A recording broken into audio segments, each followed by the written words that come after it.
इस सेशन में हम डिस्कस करेंगे कि अगर आपको छाती में गिल्टी महसूस होती है और आप अपने डॉक्टर के पास जाती हैं तो वो आपके साथ कौन कौन से टेस्ट करवा सकते हैं और क्या एग्जामिनेशन होगा। अगर किसी खातून को छाती में गिल्टी महसूस होती है तो उन्हें चाहिए कि वो फौरी तौर पे अपने करीबी जो भी उनके डॉक्टर्स हैं उनके साथ डिस्कस करें कि मुझे गिल्टी महसूस हुई है। जब वो खातून डॉक्टर से मिलेंगी तो डॉक्टर एक स्पेसिफिक रजीम को फॉलो करेगा जिसे हम ट्रिपल असेसमेंट कहते हैं, जिसमें डॉक्टर डिटेल में उस खातून से हिस्ट्री लेगा, यानी उसकी बीमारी के बारे में जानेगा कि ये कैसे हुई, किस वक्त उन्होंने इसको महसूस किया, क्या इसके साइज में कोई चेंज आ रही है या नहीं आ रही, क्या कुछ दर्द महसूस होती है, निपल से कोई डिस्चार्ज वगैरह तो नहीं होता। इसके अलावा आपकी छाती का मुआयना किया जाएगा ताकि वो इस चीज़ को कंफर्म कर सकें कि आपको जो गिल्टी महसूस होती है वो वाकई में मौजूद है भी या नहीं। अगर वाकई गिल्टी मौजूद होगी तो इसको फर्दर हम इस तरह से प्रोसीड करते हैं कि 40 साल या 45 साल से अगर कम उम्र की खातून है तो उसमें हम ब्रेस्ट का अल्ट्रासाउंड एडवाइस करते हैं, लेकिन अगर 40 या 45 साल से ज़्यादा उम्र है तो उस सूरत हाल में मेमोग्राफी या छाती का एक्सरे एडवाइस किया जाता है।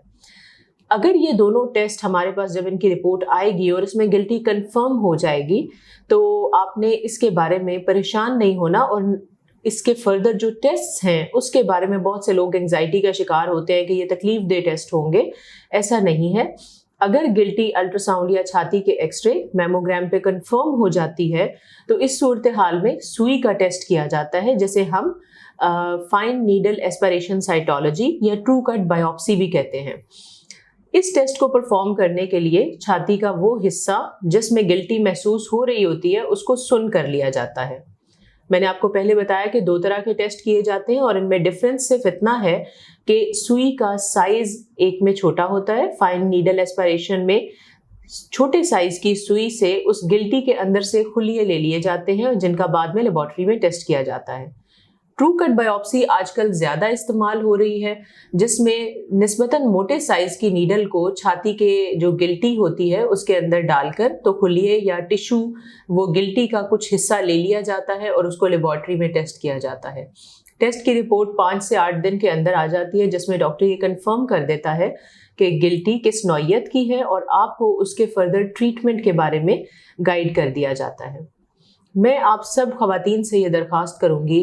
कि अपनी छाती का मुआयना हर महीने ज़रूर करें, और अगर आपको किसी भी किस्म की कोई गिल्टी या कोई अनयूजुअल चीज़ या निपल के साइज़ या शेप का चेंज होना कुछ भी महसूस होता है तो आप उसको डॉक्टर के पास ज़रूर लेके जाएं।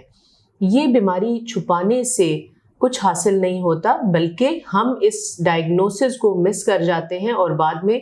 लेटर स्टेज पे ये प्रॉब्लम डायग्नोस होता है जिसका इलाज मुश्किल हो जाता है। Thank you very much.